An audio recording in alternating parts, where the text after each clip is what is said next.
think we're actually live this time. Let me pull out my notes.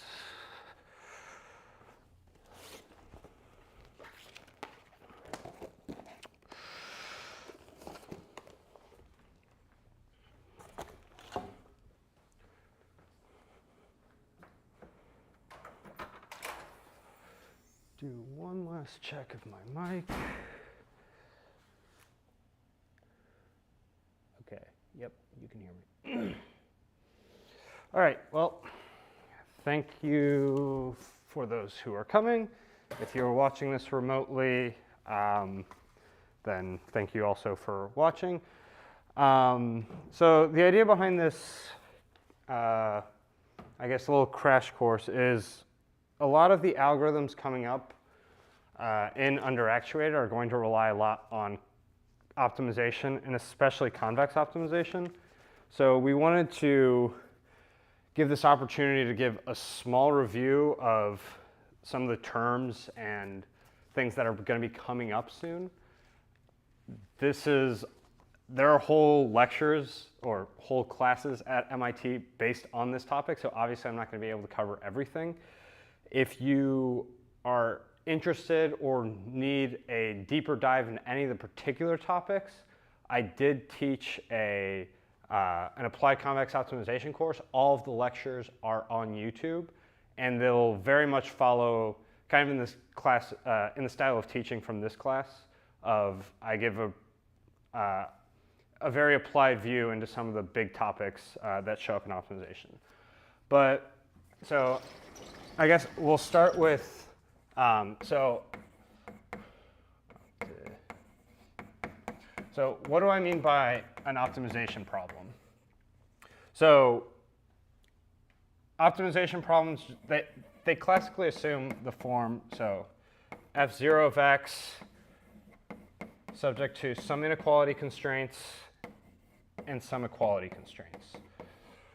So in this really general setting where I have, so I'm minimizing over the variable x, I have some multivariate objective function, that some inequality functions and some equality functions which define my set.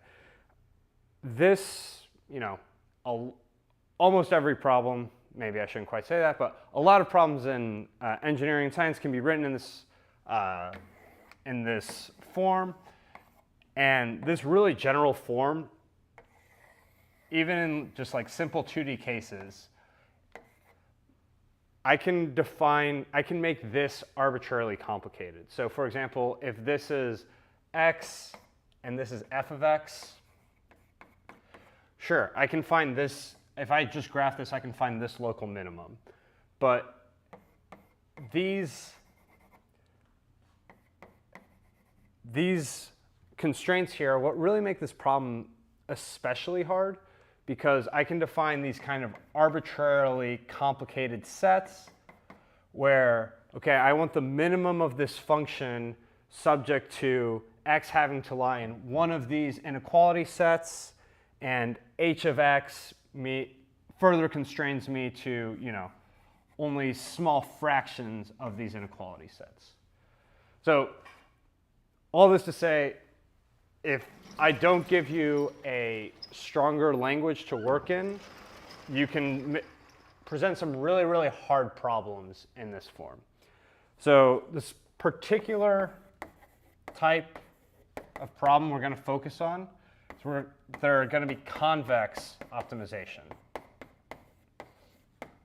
So this is going to feel this is going to feel restricted at first if you've never seen this, but it turns out you can do a lot of really interesting stuff in this language. So if I take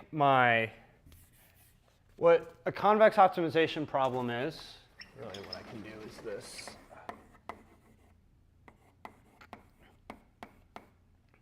So convex optimization, what we do is we restrict from arbitrary general functions and arbitrarily complex sets to my objective has to be a convex function of this variable x. Each of these constraints also has to be a convex function. And this has to be an affine function. So what that means is that this has to be ax equals b, or ax minus b is equal to 0.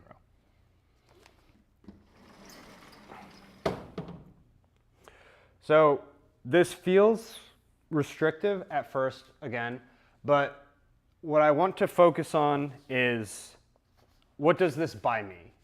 So what these assumptions buy me is, and I'll get to the definition of convex in a second, but the things I want to kind of emphasize is if I can formulate my problem as a convex optimization problem, well, first off, all local minima are global minima. So that means if I can prove that I'm locally optimal, I'm done. I've already done everything. The other thing that is especially good is this class of problems we have efficient algorithms for. In fact, these are so efficient, we can do real-time control with them. And for a lot of people, if you find a way to write down your problem as a convex optimization problem, they consider that solved. It's almost as good as a closed form solution. And for problems that don't even have closed form solutions, this is just as good. The other really nice thing is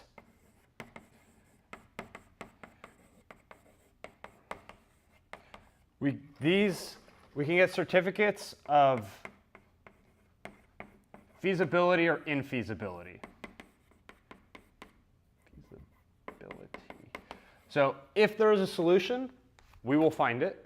And if there's not a solution, we can prove that there is no solution automatically. And because I don't want to talk about duality, typically solutions are a lot of times they're interpretable.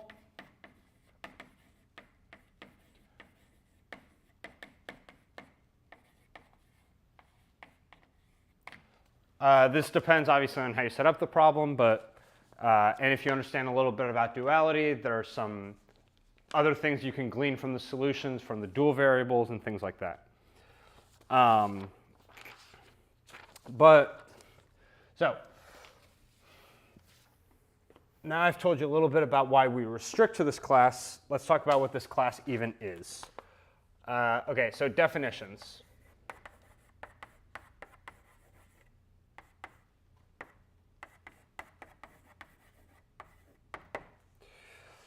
So the first one is a convex set.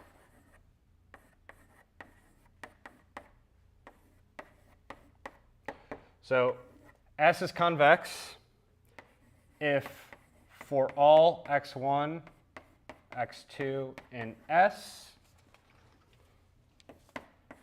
lambda in 0, 1, lambda x1, is in S.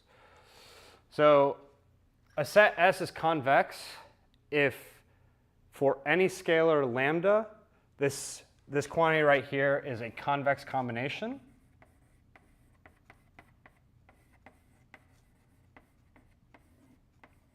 This convex combination also lies in S. And the picture I want you to have is a set is convex, and this is literally what the definition is. I can take any 2 points in this set and connect them with a straight line, and that entire line is in this set.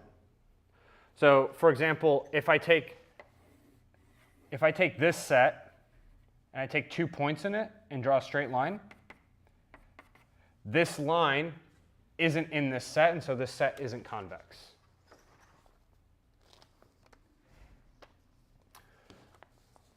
How far to that side can I go? Yeah, I can go there. Okay, so let's take some examples of convex sets. I'm just going to take these as given. I'm not going to spend time proving that they're convex. if you've never seen this before, you should take the time to. But probably the three most common convex sets. So the first one are polyhedra. So that's a set X such that AX is less than or equal to B. The other one are norm balls. So this is the set of X's such that some norm X is less than or equal to R. This is convex for any norm. And then the other one are cones.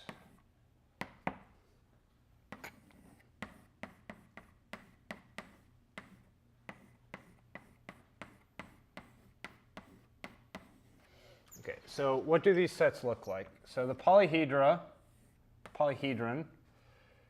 it either looks like some kind of rectilinear shape, something with flat edges and a bunch of corners. The other case you can have is some sort of open set with rays.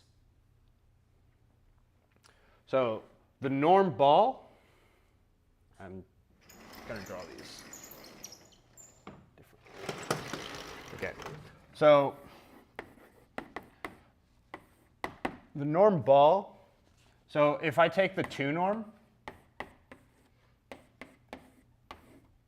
in 2 dimensions, this is literally the circle.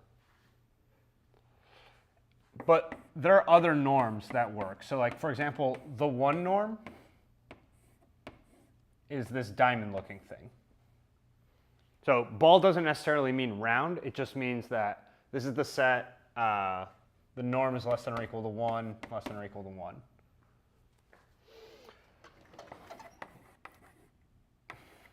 Cones, on the other hand, so they get their name. This is important to draw in 3D, xt. So the ice cream cone is also a convex set.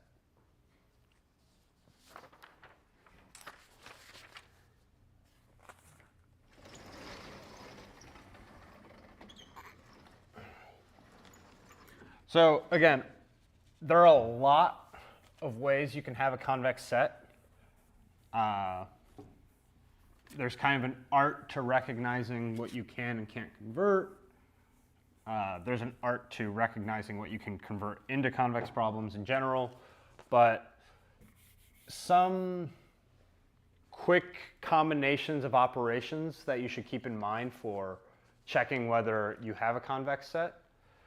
So these are operations that preserve convexity. So again, of sets. We'll get to the definition of convex function in a second.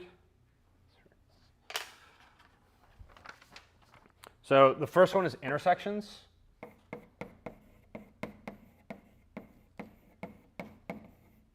So if S is equal to S1 intersect S2, then S is convex. Where, again, I'm assuming these are convex. The other one that comes up a decent amount is image or the pre-image.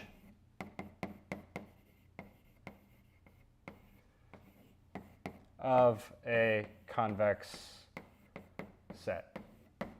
So an example, so this is the set Y such that AX, that AX plus Y is equal to AX plus B, X in S, or the set Y such that X is equal to A, Y plus B, X in S. So both of these are convex sets. A really common example of this is the ellipse. So you can write an ellipse. An ellipse is equal to px plus s naught. X, norm of x is less than or equal to 1. So ellipses are convex sets. It's just you stretch this ball around by a linear image.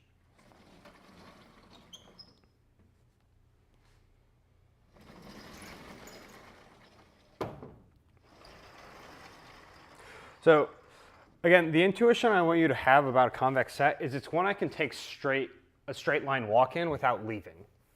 So I'm free to take, these arbitrary steps as long as they're linear. As long as the two endpoints are in the set, then the entire path lies in the set. Okay, so we talked about convex sets. There's also the notion of convex functions. So there are a couple, so the definition of a convex function is, so one, the Rn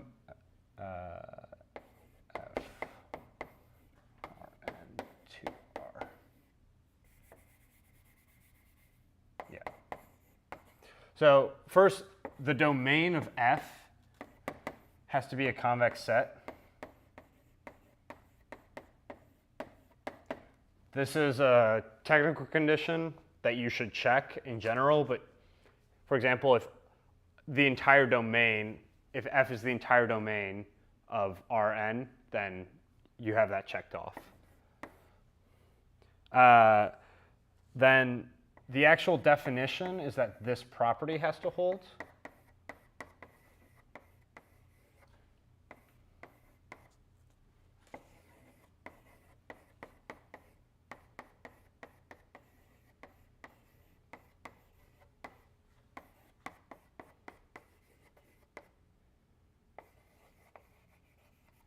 So for every point in my domain, I have to be able to draw a straight line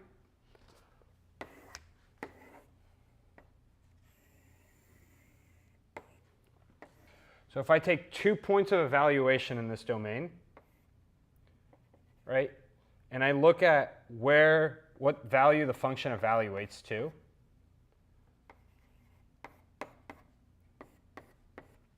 right, if I take this, for every point in here, if I look at the value at that point,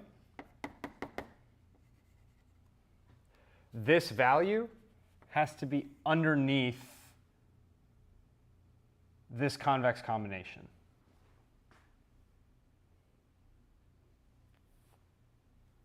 Right?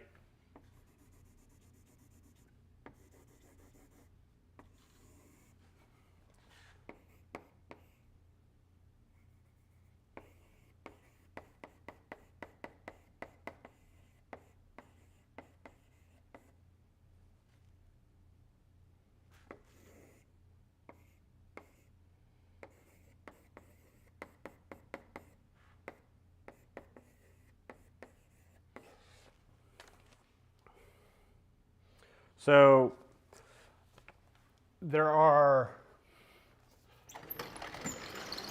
a bunch of pictures you can keep in mind and a bunch of properties that you can, bunch of different ways, again, that you can prove convexity of a function.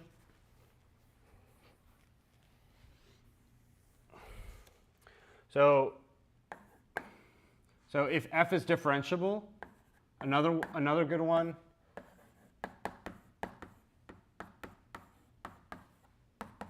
you can also check, so this is called the under approximator.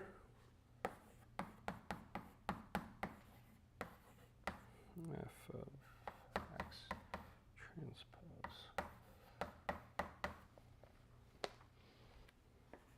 And this one is, so if I'm twice differentiable,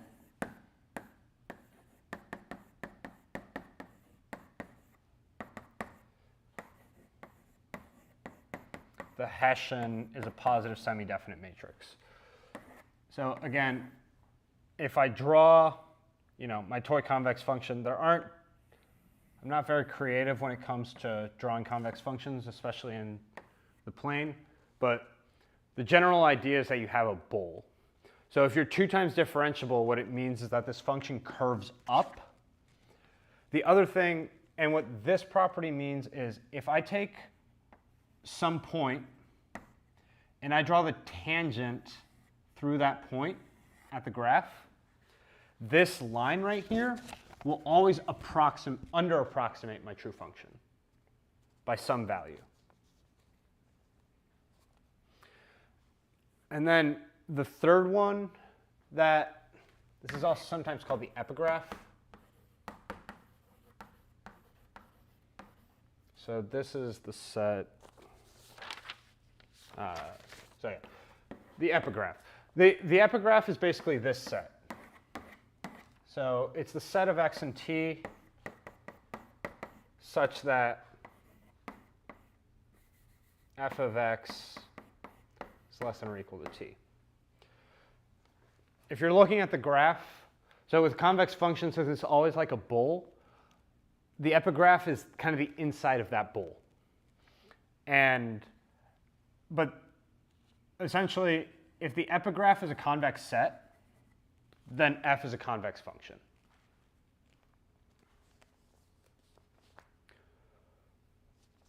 So again, I just want to be able to take straight line paths inside of this.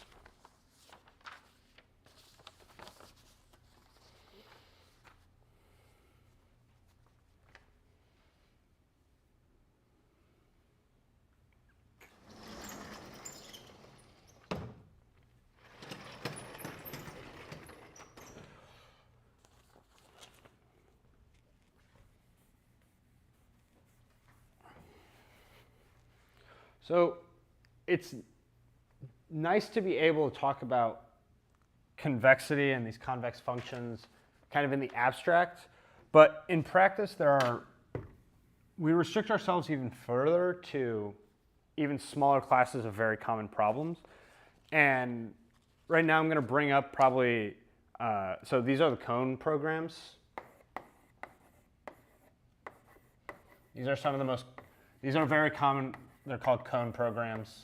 And these are the ones that are going to show up most of the time. And so I'm going to quickly go over a couple of the most common ones.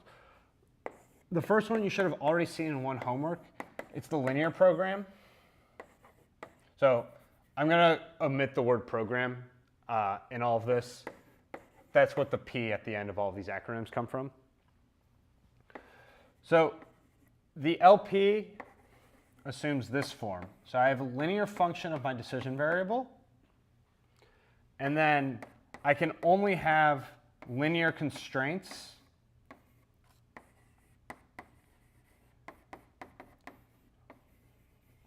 on that decision variable.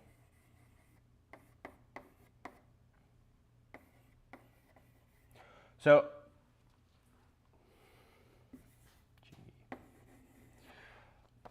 any type of linear constraint, be it equality or inequality, classifies me as a linear program. It's a theorem that these programs can always be transformed into the standard form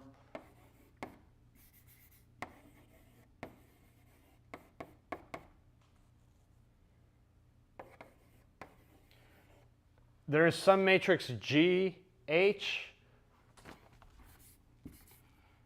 with some possibly augmented variables that lets me transform every linear program into this standard form.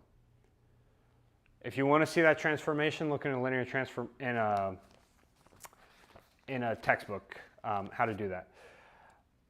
The reason for these standard forms comes down to how computers end up actually solving them. And I realize I skipped over one thing I wanted to talk about. So I'm going to circle back to it very quickly.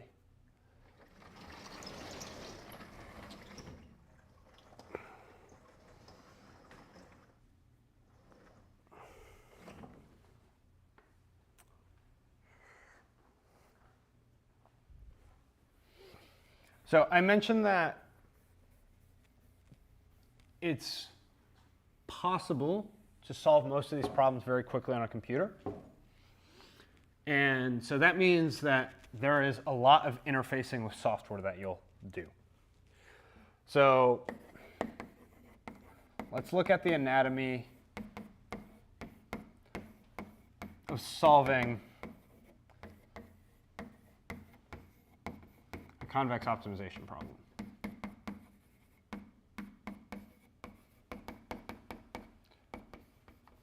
So step one is formulation.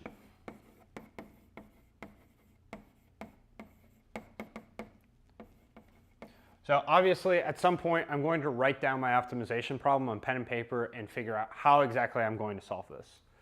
So at the point where you put it in a computer, the first thing you're going to decide is your programming language. For this class, that's Python.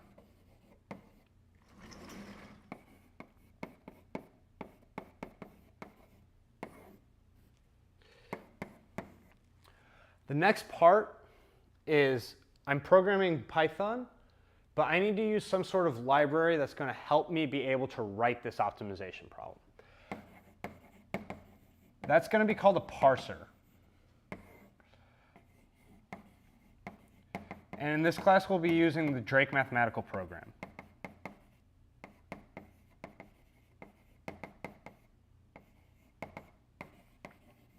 Okay, so when it comes to a parser, Drake's mathematical program is a parser can handle both convex optimization problems and other types of convex optimization problems, including smooth, mixed integer, et cetera, et cetera. But what this piece of software is designed to do is make it very, very easy for you to input your optimization problem. What that parser is then going to do is it's going to translate it into some standard form.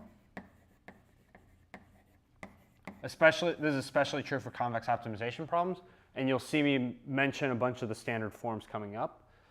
But these standard forms, it's going to translate it into a standard form and then pass it to an actual solver. So examples of this, they're MOSEC, Gurobi, OSQP. There are a bunch of these. But these solvers, you should talk to them only through your parser. And that's not too hard to do. It'll be harder to access these layers without passing through a parser anyway. But the idea here is that the job of the parser is to make it easy for you to transcribe the problem in a natural language. The solver, and then translate it into some standard form the solver can handle, and then pass back to you the solution that you want. So the biggest art here is in formulation, and then once you have a good formulation, passing into the parser should be easy. So coming back to here, can you see the edge of this board? You cannot. Okay, that is good to know.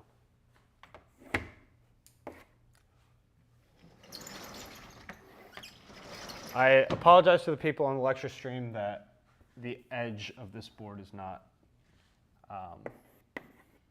visible. So the standard form that's on the edge of the board is min C transpose Z, GEQ, C is equal to HEQ. Okay, so a linear program is one that has only linear constraints.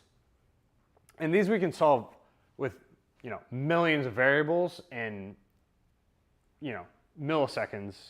I mean, the scales are obviously shifted, but if you have very few variables, it's, microseconds, milliseconds. If it's very, very large, we can solve them in minutes and very, very efficiently.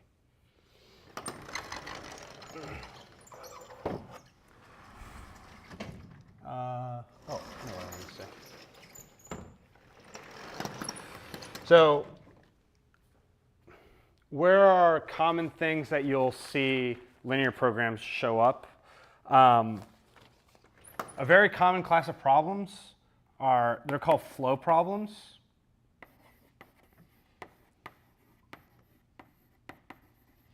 Or network flow problems. Also graph search. So as you saw on one of the homeworks, you can solve dynamic programming using a linear program for the discrete case.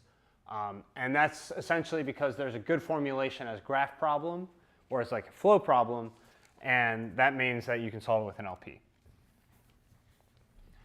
The next step up in generality is, well, these linear objectives are kind of annoying because I am kind of restricted to having a bounded set, because the geometry of this problem kind of looks like, okay, I have some cost function that's pointing in some direction, and I have some linear set that I need to constrain it in. So I end up basically always driving to the edge of the set.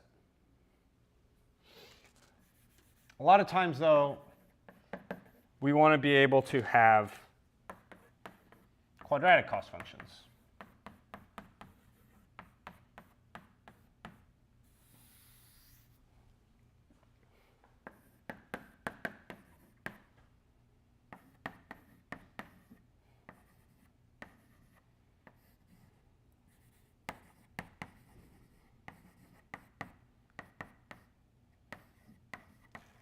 So this is a quadratic program. This shows up a lot of time in, for example,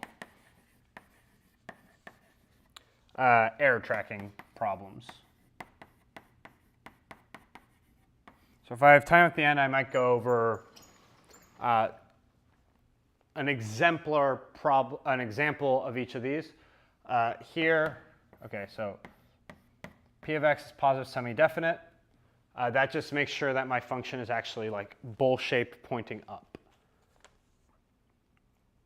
This also scales to real-time formulations. So a quick example of this is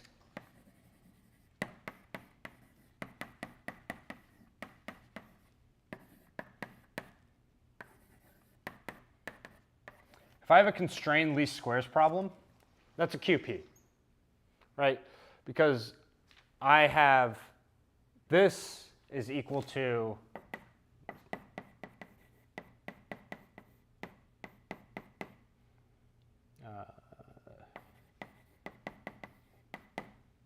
right? So this is I have a quadratic objective, some linear constraints, that's a QP.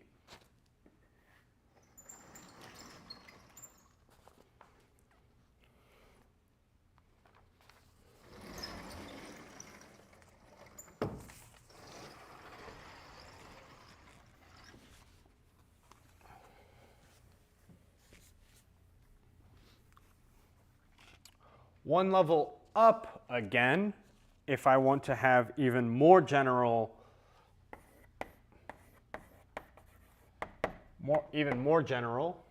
is the QCQP, where I minimize, again, a quadratic objective. But this time I'm also allowed to have quadratic constraints.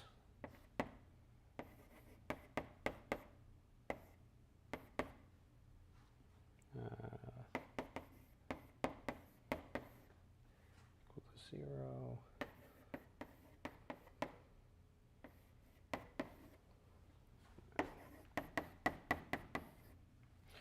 So the picture for this is my constraints are a bunch of ellipses. And I'm trying to minimize a quadratic function in the intersection of those ellipses plus some line here. This is AX equals B.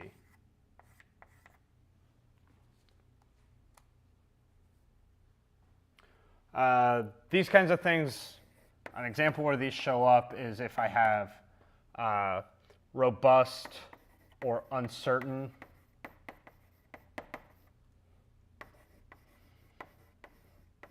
programs. So say I wanted to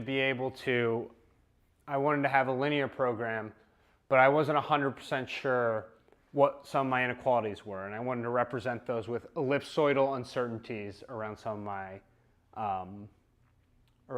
my inequalities, right? So I could say that I could have, for example, if I had a linear program that was like minimize C transpose X subject to AX plus some Gaussian noise is less than or equal to B. And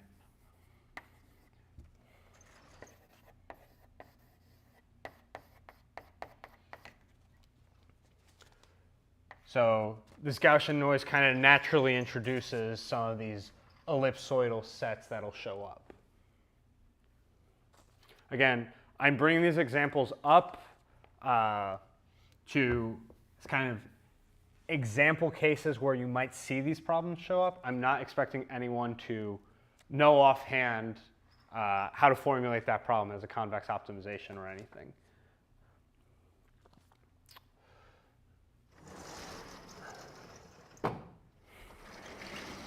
Two more problems that'll come up, or two more, I would guess, standard problems that you'll hear people throw around.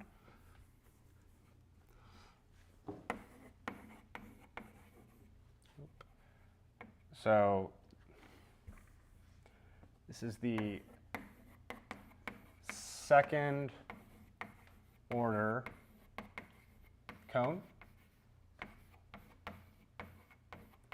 And then there's an SOCP, but this is SOC is second order cone. Okay. This one is minimize F transpose X subject to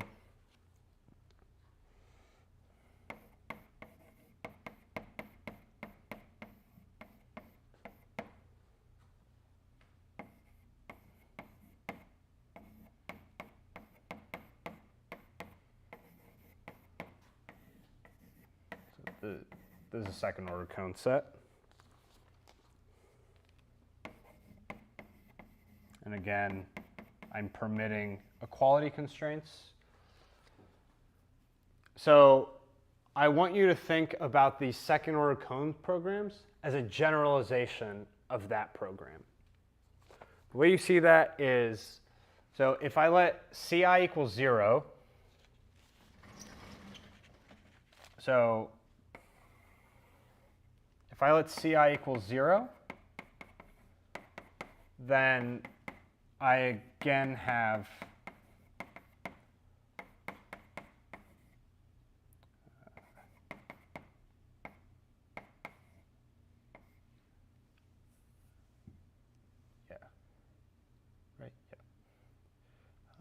less than or equal to Bi.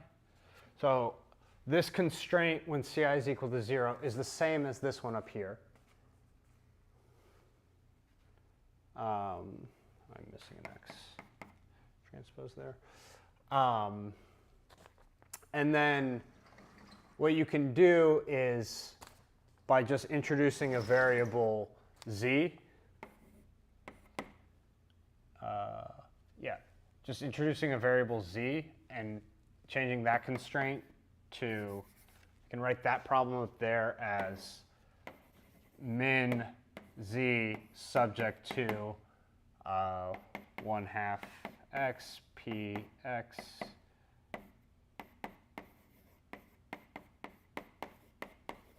and then I minimize over both variables.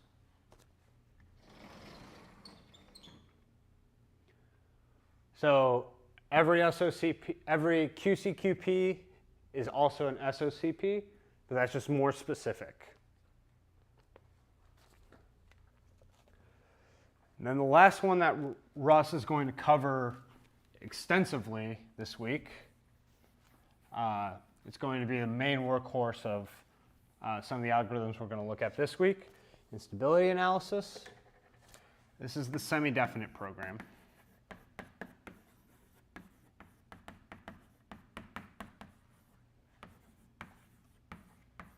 Abbreviated SDP.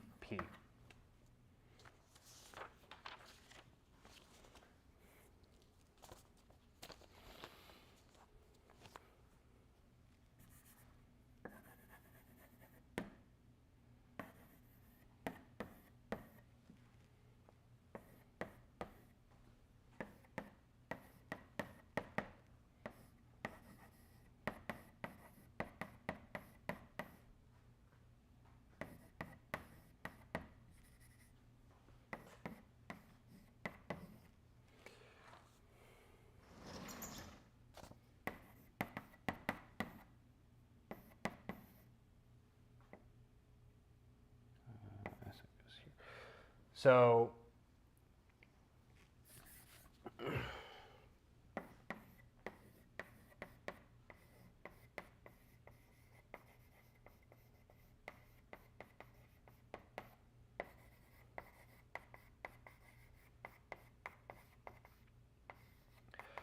the standard form of a semi-definite program is, so x here is an n by n matrix variable that I'm constrained to be positive semi-definite.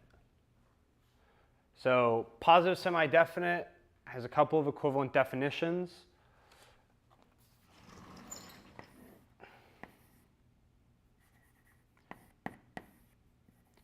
That should already have come up, but essentially what it means is for any vector z, z transpose xz is more than or equal to 0, and or the eigenvalues of x are all more than or equal to 0. These definitions are equivalent. Here I'm showing you the standard form of an SDP, but essentially the idea behind the a semi-definite program is if I want to have a matrix variable in an optimization problem, and you want to be able to say something concrete or that you can actually do operations on, you have to constrain it a little bit more than just arbitrary matrix variables usually, and searching over positive semi-definite variables turns out to be tractable and incredibly powerful. And anytime you introduce a matrix variable with this positive semi-definite constraint, almost invariably you have a semi-definite program. This business about AI, C, all of that being symmetric, it looks constraining, but again, this is the standard form. A lot of problems can be transformed into the standard form. So I don't want you to think about this as, oh, I can't have a semi-definite program unless I have the standard form, unless I have these symmetric matrices showing up. No, almost the real constraint is I need to have a matrix variable that is constrained appropriately to be positive semi-definite.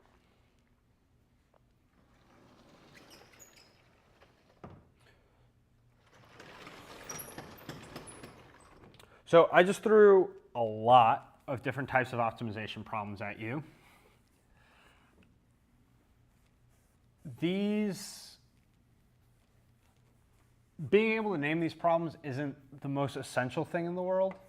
Well, it is good to be able to name these problems, and they're somewhat easy to recognize once you're there.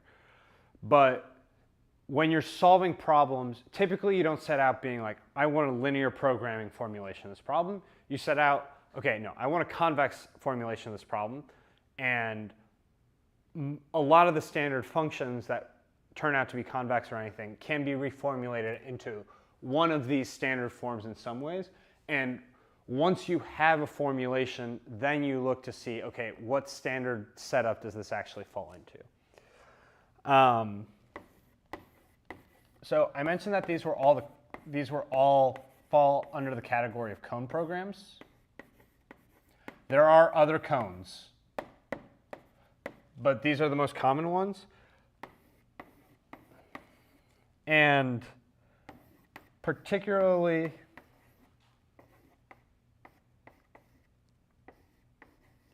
what I want to point out is, let's get that line right. This kind of Venn diagram. So we'll talk about sums of squares in class, but this is the diagram. This is a diagram of kind of the inclusion relationship. Every LP can be formulated as an SDP. Every SOCP can be formulated as an SDP.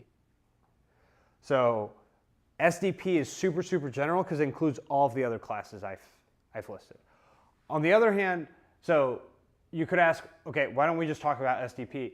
The algorithms for solving LPs are better numerically, they scale to more variables, and there's just been a lot more work getting LPs to work than SDPs. And so being very specific on what kind of problem you have is important for at later stages when you're trying to engineer solutions that can run in real time or scale very well. So if you can write your problem as an LP, do it. Do not write it as an SDP. But if you need the power of SDP, it's there, and it's a very, very good thing to be able to use.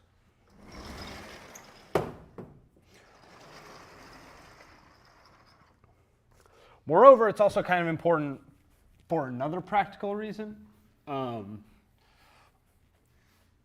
Solvers typically aren't written to just solve arbitrary convex programs. So for example, Drake, remember, is a parser. And using the exact same interface to formulate my problem, I can call a bunch of different solvers. Drake lets you do things like call Garobi, Mosec, CLP. I'm just giving some examples. SCS, OSQP. And then this is LP, QP, SOCP. This is something you can look up in the Drake documentation. But I'm just pulling this up to make a point. So Garobi, QP, SOCP, Mosec is a cone solver, CLP is linear, splitting cone solves my cone problems, and then OSQP can do this. So for the sake of this class, you almost certainly won't have to choose your solver. We'll tell you which one to use. But licenses to Mosec and Garobi cost a lot of money because they are extremely good solvers. But for example, Garobi is not made to solve SDPs. It turns out to be very, very good at solving another class of problems called mixed integer programs. On the other hand, Mosec can solve SDPs. And so if I ask Drake, hey, can you solve this program? I formulate it as an SDP, and I ask Garobi to solve it. It's not going to work. So having the language and being able to be specific, this takes time, again, to learn. But here I'm just trying to give you the vocabulary to be like, okay, why is this not working? Maybe I have it formulated in a way that the solver won't work or something.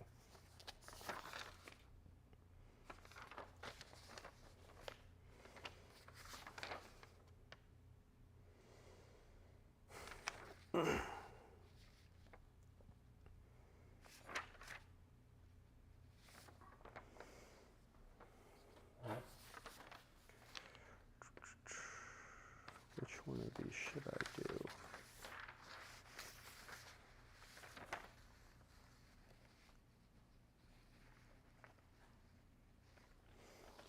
Okay, so I have about 30 minutes left. What I'm going to do is I'm going to walk through an exercise of formulating an optimization problem.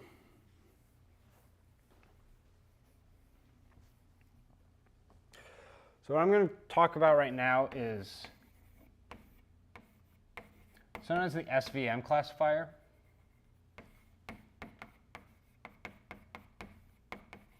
But the idea is pretty simple.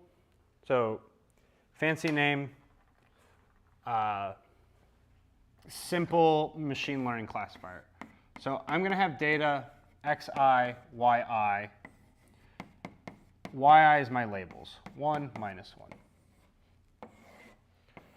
So I have some data points in the plane, x, x, x, o, o, o, o. And so what I want to do is I want to find some decision rule, W transpose x minus b is equal to 0. If I have data, so this is class y is equal to 1, this is class y is equal to -1. If I were to have this data set, and I wanted to build a mathematical function that could give me a new sample, given a new sample, box, and I wanted to classify whether box is a variable 1 or a label -1 example. One way to do that is to find some hyperplane, W transpose x minus b is equal to 0, such that if I'm on one side of the hyperplane, I'm in class 1, and if I'm on the other side of the hyperplane, I'm in class -1. Okay? So let's look at what that means. So what I want to do is I want to find W and B such that W transpose x minus b I is more than or equal to 0, is strictly more than 0, if yi equals 1, W transpose xi minus b is less than 0, if yi is equal to -1. Okay, so first things first, convex optimizers are going to complain if I do this strict inequality. So that's not great. So the natural thing I'd want to do is, okay, maybe I can get away with just saying less than or equal to. Okay, well, now I can immediately look at this and give you an answer. If W is equal to 0, B is equal to 0, okay, that's useless. So we should leave these inequalities. So how about this? I replace these zeros with some epsilon, and I make epsilon more than 0.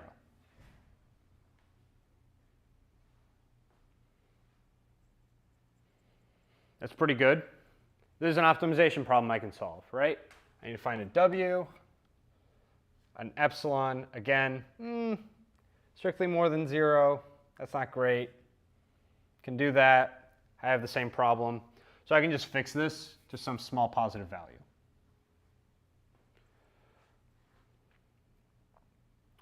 Now, notice, so I'm going to make this minus, because that needs to be minus. Notice that if x transpose, W transpose x minus b is equal to 0, then alpha W transpose x minus alpha b is equal to 0. So, okay, I can just choose this to be a convenient number. I'm going to make it 1.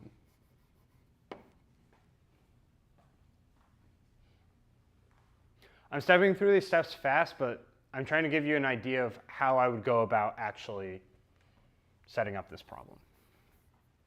Okay, so geometrically, what does this look like right now in this formulation? What I'm asking for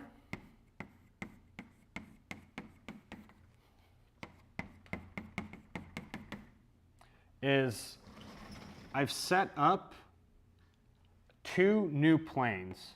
W transpose x minus b is equal to 1. This one's minus.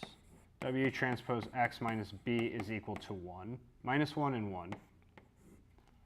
So I've set up 2 parallel planes, and I'm asking for my data to be on the negative data to be on one side of this line, and the positive data to be on one side of the other line.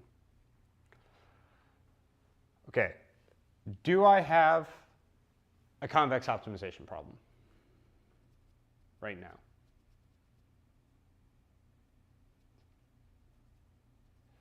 I actually do.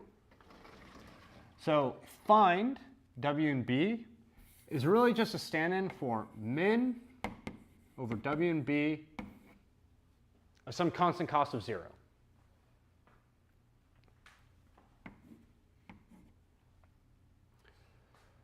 What kind of optimization problem do I have? It's an LP. So this is an LP.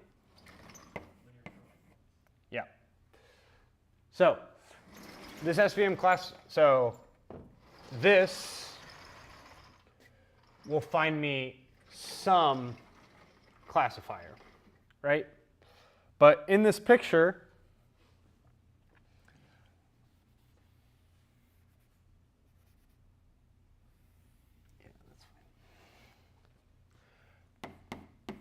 this picture makes no distinction. Obviously, I don't mean to draw curved lines. It makes no distinction between any of these planes. So the nice thing about optimization is that it doesn't let me just find any solution to some constraint, to some set of satisfying constraints. It lets me find the best one. What do we think a good objective for this problem is?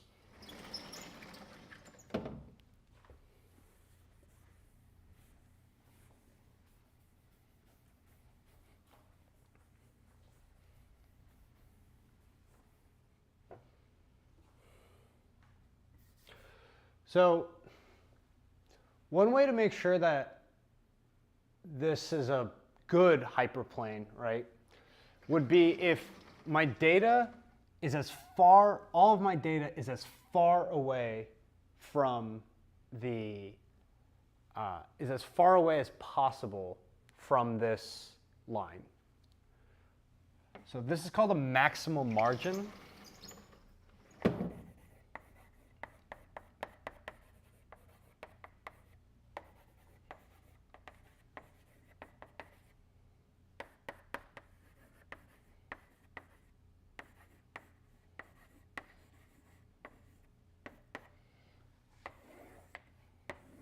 I'm not going to draw on the data here, but remember that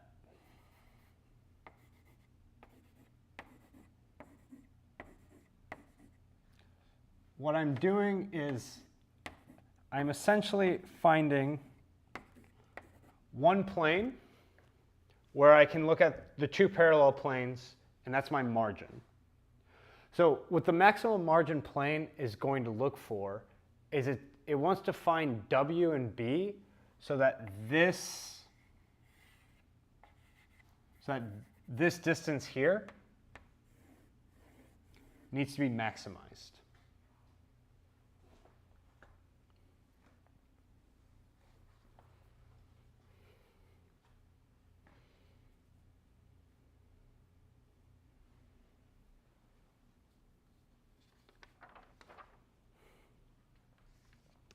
So now, what is that distance? Turns out this distance is exactly 2 over the norm of W.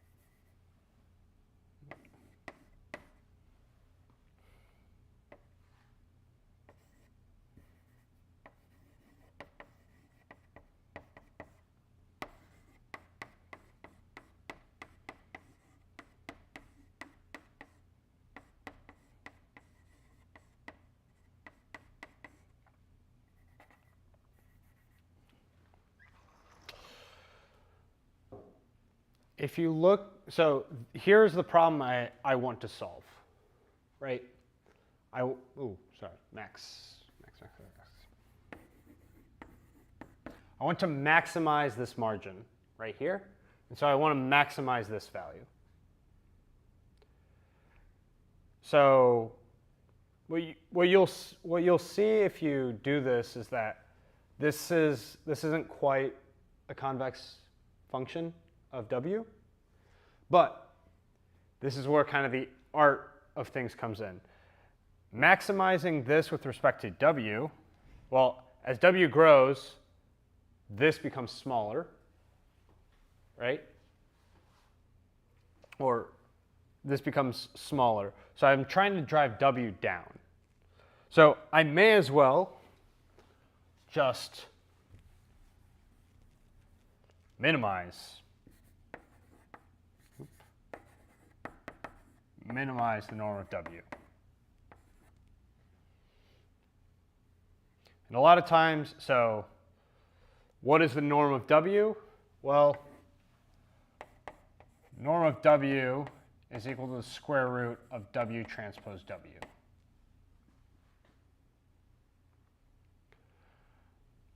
For the purposes of a solver, it's like, okay, do I really want to deal with the square root and everything? What if I just squared this?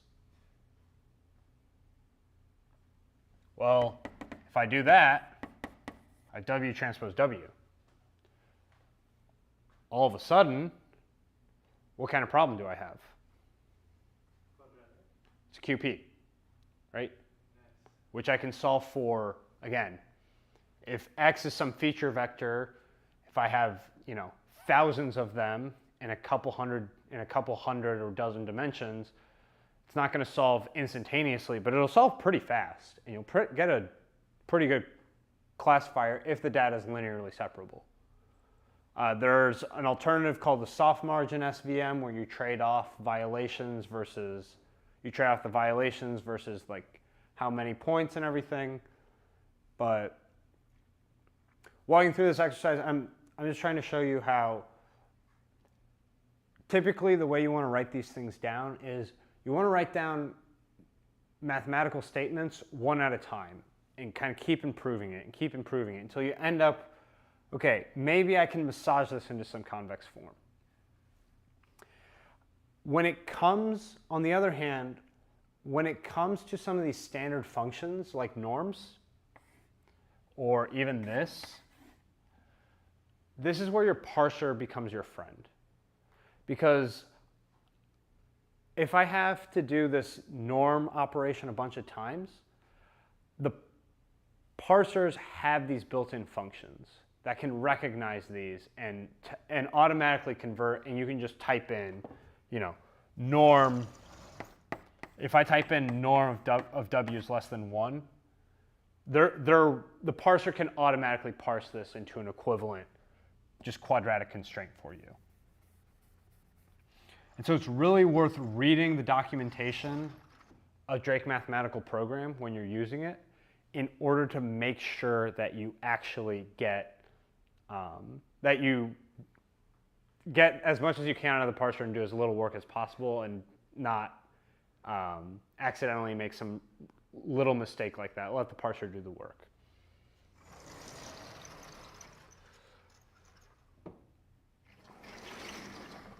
So I have about 15 minutes left.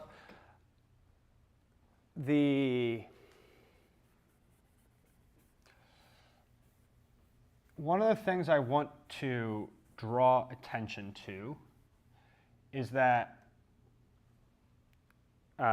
Drake Mathematical Program lets you write more general, lets you solve more general problems than convex optimization problems. That is both a gift and a responsibility. What I mean by that is you have to be cognizant that Drake needs to know, so Drake needs to know that your program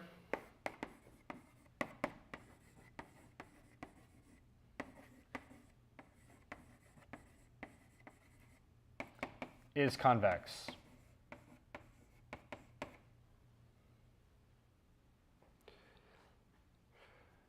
The way you do that is you use the built-in functions as much as possible. So, for example, Drake has things like linear inequality constraint.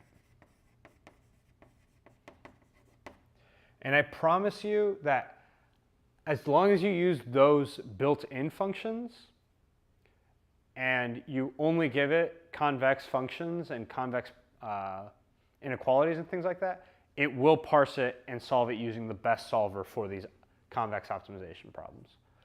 On the other hand, if you kind of write these custom constraints and you're not careful and you don't take care to actually use them, what can end up happening is you can pass it in a convex problem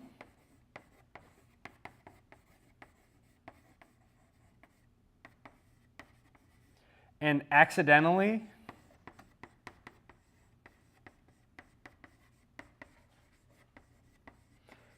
use a non-convex solver.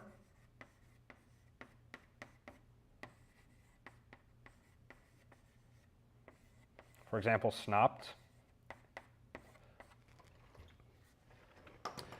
And these solvers are great. They'll give you surprisingly good solutions and things like that. But they do have some drawbacks of, not necessarily getting to global optimality, needing to seed with good initial guesses, and not giving certificates of infeasibility and things like that. So I do implore you, when you use Drake Mathematical Program and you expect to have a convex optimization problem, make sure that you are passing it to Drake in such a way that it can recognize that. And doing so is usually not too hard. It's just something you should be aware of.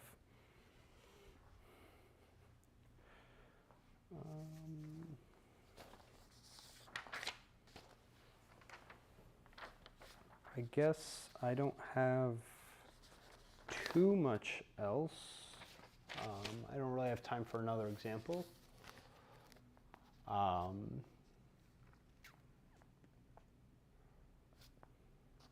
Yeah, so I think I'm going to conclude with that. I hope this has been helpful. If there are any questions, I know this was fast. Again, if you need a refresher or a more in-depth look at any of these subjects, I go through them much slower in my lectures. They're up on YouTube. I'll put the link again on Piazza. So please do check those out if you feel like you need more of a refresher than I gave here.